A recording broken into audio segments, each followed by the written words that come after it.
ಎಲ್ಲರಿಗೂ ನಮಸ್ಕಾರ. ಕರ್ನಾಟಕ ಪರೀಕ್ಷಾ ಪ್ರಾಧಿಕಾರದ ಅಡಿಯಲ್ಲಿ ನಡೆದಿರುವಂತಹ ಕರ್ನಾಟಕ ರಾಜ್ಯ ಅರ್ಹತಾ ಪರೀಕ್ಷೆ ಕೆಸೆಟ್ 2025 ಪರೀಕ್ಷೆಯಲ್ಲಿ ಅರ್ಹತೆ ಪಡೆದಿರುವಂತಹ ಅಭ್ಯರ್ಥಿಗಳಿಗೆ ಸಂಬಂಧಿಸಿದಂತೆ ಕೆಎ ಕಡೆಯಿಂದ ಅಧಿಕೃತವಾಗಿ ಈ ಕೆಸೆಟ್ 2025 ಪರೀಕ್ಷೆಯಲ್ಲಿ ಅರ್ಹತೆ ಪಡೆದಿರುವಂತಹ ಅಭ್ಯರ್ಥಿಗಳಿಗೆ ದಾಖಲಾತಿ ಪರಿಶೀಲನೆಯ ವೇಳಾಪಟ್ಟಿಯನ್ನು ಅಧಿಕೃತವಾಗಿ ಬಿಡುಗಡೆ ಮಾಡಿದ್ದಾರೆ. ಅರ್ಹತೆ ಪಡೆದಿರುವಂತಹ ಅಭ್ಯರ್ಥಿಗಳು ಈ ವೇಳಾಪಟ್ಟಿಯನ್ನ ಕೆಎ ಅಧಿಕೃತ ವೆಬ್ಸೈಟ್ ನಿಂದ ಡೌನ್ ಮಾಡಿ ನೋಡ್ಕೊಳ್ಬಹುದು. ಜೊತೆಗೆ ಈ ವೇಳಾಪಟ್ಟಿಯನ್ನ ನಮ್ಮ ಟೆಲಿಗ್ರಾಮ್ ಚಾನಲ್ ನಲ್ಲಿ ಕೂಡ ಹಾಕಿರ್ತೀನಿ, ಅಲ್ಲಿಂದ ಕೂಡ ನೀವು ಡೌನ್ ಮಾಡಿ ನೋಡ್ಕೊಳ್ಬಹುದಾಗಿರ್ತದೆ. ಲಿಂಕ್ ಡಿಸ್ಕ್ರಿಪ್ಷನ್ ನಲ್ಲಿ ಇದೆ, ನೋಡ್ಕೊಳ್ಳಿ. ಮೊದಲನೇದಾಗಿ ನೀವು ಸ್ಕ್ರೀನ್ ಮೇಲೆ ಕಾಣ್ತಾ ಇರೋ ಹಾಗೆ ಇದು ಕೆಎ ಕಡೆಯಿಂದ ಅಧಿಕೃತವಾಗಿ ಬಿಟ್ಟಿರುವಂತಹ ವೇಳಾಪಟ್ಟಿ ಆಗಿರ್ತದೆ. ಈ ವೇಳಾಪಟ್ಟಿಯಲ್ಲಿ ನಿಮಗೆ ವಿಷಯವಾರು ದಾಖಲಾತಿ ಪರಿಶೀಲನೆಯ ದಿನಾಂಕವನ್ನ ತಿಳಿಸಲಾಗಿದೆ. ಅರ್ಹತೆ ಪಡೆದಿರುವಂತಹ ಅಭ್ಯರ್ಥಿಗಳು ನಿಮ್ಮ ವಿಷಯಕ್ಕೆ ಯಾವ ದಿನಾಂಕದಂದು ದಾಖಲಾತಿ ಪರಿಶೀಲನೆ ನಡೆಸಲಾಗುತ್ತದೆ ಅನ್ನೋದ್ರ ಬಗ್ಗೆ ಮಾಹಿತಿಯನ್ನು ನೋಡ್ಕೊಳ್ಳಿ. ಅದೇ ರೀತಿ ಮೂಲ ದಾಖಲೆಯ ಪರಿಶೀಲನೆಗೆ ಹಾಜರಾಗುವ ಅಭ್ಯರ್ಥಿಗಳಿಗೆ ಕೆಲವು ಪ್ರಮುಖ ಮಾರ್ಗಸೂಚಿಗಳನ್ನ ಮತ್ತು ನೀವು ದಾಖಲಾತಿ ಪರಿಶೀಲನೆಗೆ ತೆಗೆದುಕೊಂಡು ಹೋಗಬೇಕಾಗಿರುವಂತಹ ಪ್ರಮುಖ ದಾಖಲೆಗಳ ಬಗ್ಗೆ ಮಾಹಿತಿಯನ್ನು ಕೂಡ ತಿಳಿಸಿದ್ದಾರೆ. ಅದರ ಬಗ್ಗೆ ನೋಡ್ತಾ ಹೋಗೋಣ. ಇಲ್ಲಿ ನೀವು ಸ್ಕ್ರೀನ್ ಮೇಲೆ ಕಾಣ್ತಾ ಇರಬಹುದು, ಮೂಲ ದಾಖಲೆಗಳ ಪರಿಶೀಲನೆಗೆ ಹಾಜರಾಗುವ ಅಭ್ಯರ್ಥಿಗಳಿಗೆ ಮಾರ್ಗಸೂಚಿ ಅಂತ ತಿಳಿಸಿದ್ದಾರೆ. ಮೂಲ ದಾಖಲೆಗಳ ಪರಿಶೀಲನೆಗೆ ಹಾಜರಾಗುವ ಅಭ್ಯರ್ಥಿಗಳು ಪ್ರಾಧಿಕಾರದಿಂದ ನಿಗದಿಪಡಿಸಿದ ದಿನಾಂಕದಂದೇ ಹಾಜರಾಗತಕ್ಕದ್ದು. ನಿಗದಿಪಡಿಸಿದ ದಿನಾಂಕದಂದು ಹಾಜರಾಗದ ಅಭ್ಯರ್ಥಿಗಳಿಗೆ ಇತರೆ ದಿನಾಂಕದಂದು ಮೂಲ ದಾಖಲೆಗಳ ಪರಿಶೀಲನೆಗೆ ಅವಕಾಶ ನೀಡಲಾಗುವುದಿಲ್ಲ ಅಂತ ತಿಳಿಸಿದ್ದಾರೆ. ಅಭ್ಯರ್ಥಿಗಳು ಸಲ್ಲಿಸುವ ಎಲ್ಲಾ ಮೂಲ ದಾಖಲೆಗಳು ಅರ್ಜಿ ಸಲ್ಲಿಸಲು ನಿಗದಿಪಡಿಸಿದ ಕೊನೆಯ ದಿನಾಂಕದೊಳಗೆ ಜಾರಿಯಾಗತಕ್ಕದ್ದು. ಅಭ್ಯರ್ಥಿಗಳು ಮೂಲ ದಾಖಲೆಗಳ ಪರಿಶೀಲನೆಯ ಸಮಯದಲ್ಲಿ ಕಡ್ಡಾಯವಾಗಿ ಮೂಲ ದಾಖಲೆಗಳನ್ನು ಹಾಜರುಪಡಿಸತಕ್ಕದ್ದು. ಅಂದ್ರೆ ನೀವು ಡಾಕ್ಯುಮೆಂಟ್ ವೆರಿಫಿಕೇಶನ್ಗೆ ನಿಮ್ಮ ಒರಿಜಿನಲ್ ಡಾಕ್ಯುಮೆಂಟ್ ಗಳನ್ನ ತೆಗೆದುಕೊಂಡು ಹೋಗಬೇಕಾಗಿರುತ್ತದೆ. ಅದೇ ರೀತಿ ಅಭ್ಯರ್ಥಿಗಳು ಈ ಕೆಳಕಂಡ ಮೂಲ ದಾಖಲೆಗಳನ್ನ ಮತ್ತು ಪತ್ರಾಂಕಿತ ಅಧಿಕಾರಿಗಳಿಂದ ದೃಢೀಕೃತವಾದ ಒಂದು ಜೆರಾಕ್ಸ್ ಪ್ರತಿಗಳನ್ನ ದಾಖಲೆಗಳ ಪರಿಶೀಲನಾ ಸಮಯದಲ್ಲಿ ಕಡ್ಡಾಯವಾಗಿ ಹಾಜರುಪಡಿಸತಕ್ಕದ್ದು ಅಂತ ತಿಳಿಸಿದ್ದಾರೆ. ದಾಖಲಾತಿ ಪರಿಶೀಲನೆಗೆ ತೆಗೆದುಕೊಂಡು ಹೋಗಬೇಕಾಗಿರುವಂತಹ ಪ್ರಮುಖ ದಾಖಲೆಗಳು ಯಾವುವು ಅಂತ ನೋಡೋದಾದ್ರೆ ಪರೀಕ್ಷೆಯ ಪ್ರವೇಶ ಪತ್ರ ಅಂದ್ರೆ ನಿಮ್ಮ ಹಾಲ್ ಟಿಕೆಟ್, ಜಾರಿಯಲ್ಲಿರುವ ಆಧಾರ್ ಕಾರ್ಡ್ ಗುರುತಿನ ಚೀಟಿ, ಸ್ನಾತಕೋತ್ತರ ಪದವಿಯ ಎಲ್ಲಾ ವರ್ಷಗಳ ಸೆಮಿಸ್ಟರ್ಗಳ ಅಂಕಪಟ್ಟಿ ಮತ್ತು ಪಾಸಿಂಗ್ ಸರ್ಟಿಫಿಕೇಟ್ ಪತ್ರ, ಪಿಎಚ್ಡಿ ಪದವಿ ಪ್ರಮಾಣ ಪತ್ರ. ಇದು 19/9/1991 ಅಥವಾ ಅದರ ಪೂರ್ವದಲ್ಲಿ ಪಡೆದಿದ್ದರೆ ಮಾತ್ರ ಈ ಸರ್ಟಿಫಿಕೇಟ್ ಕೂಡ ತೆಗೆದುಕೊಂಡು ಹೋಗಬೇಕಾಗಿರುತ್ತದೆ.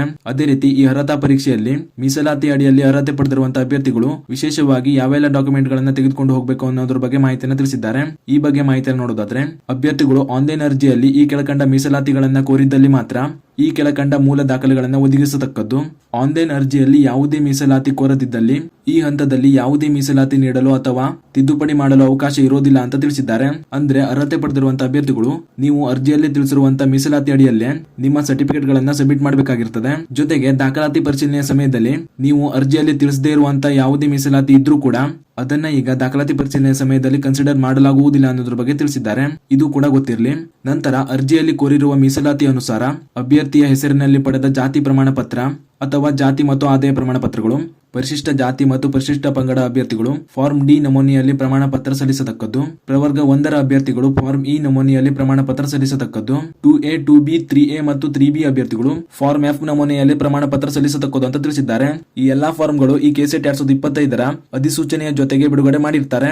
ಅದನ್ನ ಕೆ ಅಧಿಕೃತ ವೆಬ್ಸೈಟ್ ಇಂದ ನೋಡ್ಕೊಳ್ಳಿ. ಹಾಗೂ ಈ ಎಲ್ಲಾ ಮೀಸಲಾತಿ ಪಡೆದಿರುವಂತಹ ಅಭ್ಯರ್ಥಿಗಳಿಗೆ ಈಗ ಈ ಸರ್ಟಿಫಿಕೇಟ್ ಗಳನ್ನ ಆನ್ಲೈನ್ ಮೂಲಕ ಮಾಡ್ಕೊಡ್ತಾರೆ. ಅವುಗಳನ್ನ ರೆಡಿ ಮಾಡ್ಕೊಳ್ಳಿ.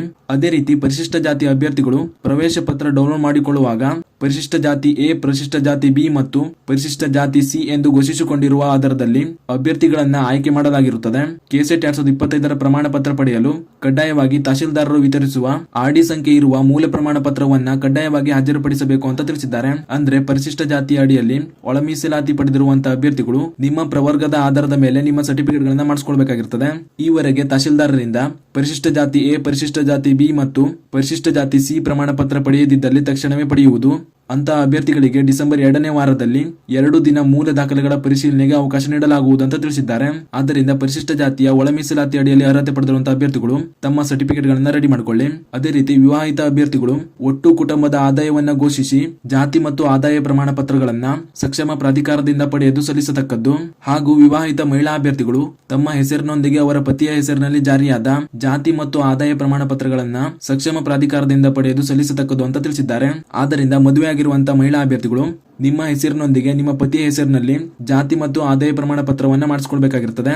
ಅದನ್ನ ಕೂಡ ರೆಡಿ ಮಾಡ್ಕೊಳ್ಳಿ. ನಂತರ ವಿಶೇಷ ಚೇತನ ಅಭ್ಯರ್ಥಿಗಳು ವಿವಿಧ ವೈಕಲ್ಯತೆಯ 40% ಕಡಿಮೆ ಇಲ್ಲದಿರುವ ಬಗ್ಗೆ ಸರ್ಕಾರದ ಅಧಿಕೃತ ಜ್ಞಾಪನ ಸಂಖ್ಯೆ 115 ಸೆಣನಿ 2005 ನಿಗದಿಪಡಿಸಿದ ನಮೂನೆಯಲ್ಲಿ ಅಂಗವಿಕಲತೆಯ ಬಗ್ಗೆ ಜಿಲ್ಲಾ ಮಟ್ಟದ ವೈದ್ಯಕೀಯ ಮಂಡಳಿಯಿಂದ ನೀಡಲಾದ ವೈದ್ಯಕೀಯ ಪ್ರಮಾಣ ಪತ್ರವನ್ನ ಯುಡಿಐಡಿ ಕಾರ್ಡ್ ನೊಂದಿಗೆ ಸಲ್ಲಿಸತಕ್ಕದ್ದು ಅಂತ ತಿಳಿಸಿದ್ದಾರೆ. ಹಾಗೂ ತೃತೀಯ ಲಿಂಗ ಮೀಸಲಾತಿ ಕೋರುವ ಅಭ್ಯರ್ಥಿಗಳು ತೃತೀಯ ಲಿಂಗ ವ್ಯಕ್ತಿಗಳ ಅಧಿನಿಯಮ 2019 ಕೇಂದ್ರ ಅಧಿನಿಯಮ 2019 ಸೆಕ್ಷನ್ 6 ಖಂಡ 1ರಲ್ಲಿ ನಿರ್ದೇಶಿಸಿದಂತೆ ಸಂಬಂಧಪಟ್ಟ ಜಿಲ್ಲಾ ದಂಡಾಧಿಕಾರಿಗಳು ಜಾರಿ ಮಾಡಿರುವ ತೃತೀಯ ಲಿಂಗ ಪ್ರಮಾಣ ಪತ್ರವನ್ನ ಸಲ್ಲಿಸತಕ್ಕದು ಅಂತ ತಿಳಿಸಿದ್ದಾರೆ. ಆದ್ದರಿಂದ ಈ 2 ಮೀಸಲಾತಿ ಅಡಿಯಲ್ಲಿ ಅರ್ಹತೆ ಪಡೆದಿರುವಂತಹ ಅಭ್ಯರ್ಥಿಗಳು ಕೂಡ ನಿಮ್ಮ ಈ ಪ್ರಮಾಣ ಪತ್ರಗಳನ್ನ ರೆಡಿ ಮಾಡ್ಕೊಳ್ಳಿ.